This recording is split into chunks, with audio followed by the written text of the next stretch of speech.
Ciao a tutti! Welcome back to my YouTube channel. My name is Rebecca Bailey and I do videos on health, well-being and Italy because I currently live in the north of Italy, a city called Torino. Okay, so in this video we're going to talk about things I've noticed in Italy. Before I moved to Italy, I had some preconceived ideas of what Italians did, what they eat, their just preconceived ideas that I'm sure we all have before we go to a country to visit or to live. Anyway, I'm not going to say strange things because I think that word can be quite offensive, so I'm just going to say different things, right?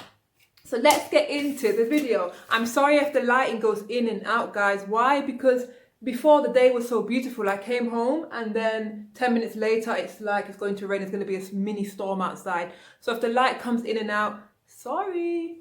All right, so I've written down, I've made a list as usual, like I do. Right, for some reason, the first on my list is mayonnaise. I wrote this list as I was going along over the week. I thought to myself, okay, let me put some ideas down. And as these things came to me and I saw people doing these things, I wrote it on the list. So it's not in any particular order. So mayonnaise on salad. In the UK, right, we put mayonnaise on salad. We do, right? I'm not the only one. We put mayonnaise on salad and on different things. Here, I've noticed if I do it, when I do it, if I put it on something different or if I spread it on my bread, I get the side eye. My boyfriend's like, no, it's wrong. So that's something I've noticed, that Italians only really use the mayonnaise and the tomato sauce for dipping maybe chips in, as in potato chips, fried chips. They do that. And also I notice here that they do not butter bread. I like to butter my bread, and maybe if I have some beans on toast, I butter the bread. My boyfriend has it plain with no butter. And even when I go to the restaurants, butter and bread is pretty much a myth. They don't really have that here. Maybe at a push they might put some olive oil on the butter. So that's two things I've noticed, and you notice it as well. All right. I think you notice this straight away. Separate dishes. First dish, second dish, third dish, separate. They separate things. For the first dish, they might have a pasta. Second dish, they might have a meat dish. Then maybe they might have veggies. Guys, just separate. Once you get here, you start to notice. Like, for example, in other parts of the world, we might have everything smashed on, slapped onto one dish. It doesn't happen here. If anything, guys, it's kind of like it's frowned upon. It's kind of quite frowned upon. I was working at school with one of my children. I was serving him food, and then by accident on his first dish, I must have put some veggies or something on his first dish. He looked at me like this, like I committed a crime. I said, "Oh, I'm sorry," and I went to walk away, and he was like, "No."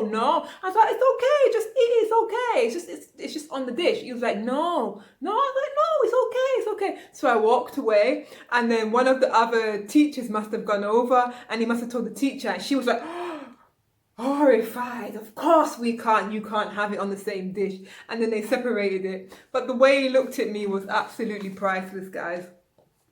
So, pay attention to that. They don't mix. And I guess once you live here and you live here, you get into the stride of it. Okay, you just adapt. So the order of the food is important.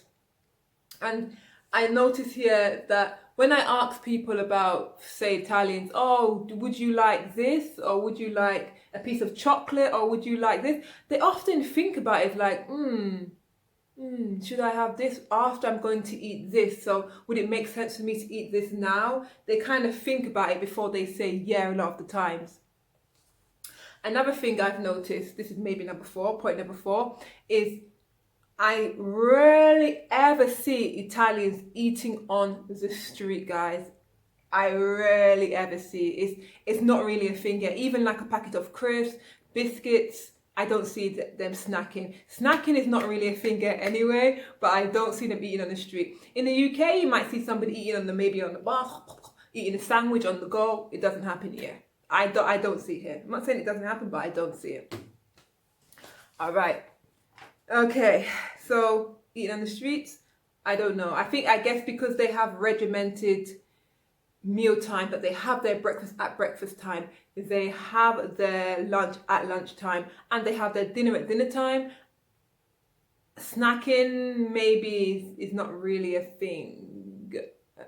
Like, I remember some on occasions when I was teaching, when I first moved there, and I was teaching some adult students, and it was kind of like in a casual, what I would call was kind of like a casual setting, you know, we're around the table, and it was after hours, maybe after 6:30, so it was kind of like wind down time. And I always thought to myself, why do they not bring any snacks, any biscuits, any cakes, anything? They never do. In the UK, for example, we would definitely have a cup of tea, some biscuits, some snacks, a piece of cake. Doesn't happen. So that's another thing you're going to notice. But I'm here to help you guys. I'm here to help you guys leave the guessing out of it. You know, I'm here just to tell you what to expect and what you're going to see once you move here. Meal times are important. Okay, I think I said this in another video about family time, guys. At meals, it happens here. They eat at the dinner table with their family, and that is just it. They don't eat on the sofa watching TV. I haven't seen that yet here. You know, I'm known to that. I've done it once or twice, but generally I don't do that here either, because it's just not a thing.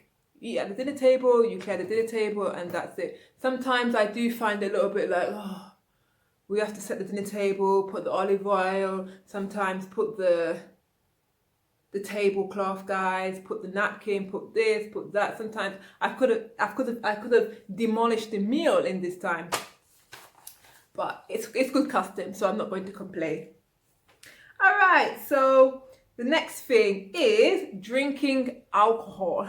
Here I've noticed that I don't see people drunk on the street, guys, honestly. Maybe since I've been here in 3 years, maybe once somebody on the bus, and I don't even think he wasn't even Italian. Actually, for a fact, he wasn't Italian. I think he was from Eastern Europe. And he was drunk on the bus, and the looks and jeers that he was getting, I moved because he was very, anyway, that's another story. So, yeah. Drinking and being drunk and disorderly on the streets is not something you see common in the city that I'm in anywhere. I don't know about anywhere else, guys, but the city I'm in, I don't see it. People do carry themselves in a respectable way, and to be drunk on the streets, I think it's you will definitely get them side looks. And also, what I noticed was when I first came here and I was going out with maybe my boyfriend's friends, or even on my date with my boyfriend when we first met, they would just buy one drink. You know, the aim is not to drink to get drunk. The aim is to kind of like to drink and enjoy the drink. I'm not saying that Italians don't drink, because they do have a glass of wine with their meals, maybe with their lunch and their dinner. But the aim is not to get drunk. It's more to kind of savor the drink, you know. I'm not going to talk about the drink mentality in the UK, guys, but, you know, it's a little bit different. I'm sure you know. Yeah, so another thing that I noticed when I first arrived here, or maybe like 6 months into being here, I noticed that the women here have children, or I can't say the women, but people choose to have children very late. What we would consider in the UK as late, you know, over 35 years old. In the UK, I'm pretty sure that 35 would you be classed as high risk, a high risk pregnancy. But here, the women have their babies at 40, 42. Some of the parents here, sometimes you could mistake them for the children's grandparents, and the children are very young. It's just what it is. It is what it is here. I think the importance here is, of course, money, because the system is a lot different than where I'm from, and you know, the education and finding a job. You know, people like to be very stable before they go to create children. So that's something you're going to notice. You're going to notice, you know, maybe a 45-year-old with maybe a 3-year-old or a 5-year-old, just older families. Yeah, you're going to notice it. And also you're going to notice small families. I think maybe because the families start so late, they only generally have maybe 1, 2 at a push, 2 children at a push. But there are a lot of only children here, and maybe 2. 3, it's like, wow, there's 3 of you, that's a big family. I know we have the idea outside of the UK that outside of Italy that we believe that Italians have big families, but no, not where I live, not where I am. Maybe like in the south of Italy, yeah, that's a different story, but here, no. The women have children there. Yeah, and another thing is living in flats. In the UK, as you know, we live in houses. Here it's mainly apartments, flats that people live in. And to me this was quite strange because we have a flat in the UK before, like when you're not teenager, like, you know, a young adult, and then you graduate and get a house. But here it's just apartments they have. That's it. Families live in flats. Another thing that you'll notice, this is a different topic, is the policies, guys, the return policies in the shops. I'm going to do a whole different video on the return policies, guys. Like, don't think Mango would have the same policy. No, you actually would think Mango would have the same returns policy in the UK or just all over the world, you know, that you'd be able to return something, or H&M. No, guys, it's a different board game. It's like, just be careful when you're here and you buy something, because you're not necessarily going to get your money back, even if you buy it from H&M, even if you buy something from Mango. Even if you change your mind, don't think you're going to get your money back all the time. And you might go one time and get your money back, but next time they won't give you your money back. So it kind of always seems to me like you want my money, but you're not necessarily going to give it to me back if I have any problems with the item or if something goes wrong. And this is just across the spectrum I've noticed when I'm buying stuff. So I'm very, very careful in supermarkets. It's almost like the returns policy is like alien to people. Like, something can't go wrong with your product. Oh, she's asking for her money back. Oh, she's asking for a refund or return. So I'm going to do actually another video explaining my experience with this, okay? Just to make it clear, guys. But just be careful before you part with your money, and ask first, if I pay with cash, is it going to be different than if I pay by card? If I pay by card, would I be able to have a refund? If I pay by cash, guys, I have to explain it to you in another video. Okay, shop opening hours. Again, the shop opening hours vary from place to place. Even on the same road, you can find that some shops might open at 10, some open at 10:30. Yeah. And yeah, and you might also notice that, you know, customer service here is a little bit different than what you're used to. You know, the emphasis maybe is not on the customer service. And if you live in Italy and you're from outside of Italy, you know what I'm talking about. It's the customer service is interesting. I'm sure you're going to notice it, but all I would say to you is don't take it personal, and just don't take it personal, because it's not meant to offend you. It's just the way that things are here. But yeah, that's basically it. Another thing that I notice here is there's a big emphasis on digestion, guys. Digestion, and it makes me laugh, because my parents are from the Caribbean, from Jamaica. My parents are Jamaican, and they have a lot of superstitious sayings. And sometimes some of these sayings that I hear Italians say, it kind of reminds me of some of these things that my parents might say in Jamaica, and it absolutely makes me laugh. One of them is digestion. It's like, after you eat, cover your belly. My boyfriend, if I go outside of the restaurant and my stomach's open, he'll be like, cover, zip it up, Rebecca, come on, zip up your belly, your digestion. There's like, pay attention to your, don't go in the water after you've eaten.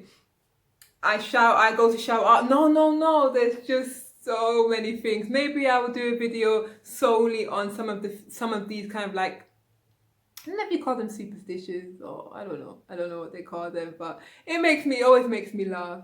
My boyfriend has a very he's very cautious when it comes to the digestion, you know. He even drinks a coffee after dinner to help him with the digestive system. Oh, yeah. All right, so I have another list of things as well that I'm going to make for another video. This video is already 15 minutes long, so I'm going to make another video, a part 2 of interesting things that I've noticed in Italy. Okay guys, thank you for watching my video. Please remember to like and subscribe because I'm trying to get my numbers up, guys. At this minute I've got 99 subscribers and I would just love more. Why not? Why not, guys? I'm going to bring some more interesting videos. Before, I wanted to film a video of the area that I live in, but guys, and give you guys an update of what's going on in Italy since the third stage of lockdown. But unfortunately, there were just so many people outside, and guys, I'm just trying to slowly immerse myself back into society. There was a lot of people out there. Anyway, thank you, like and subscribe.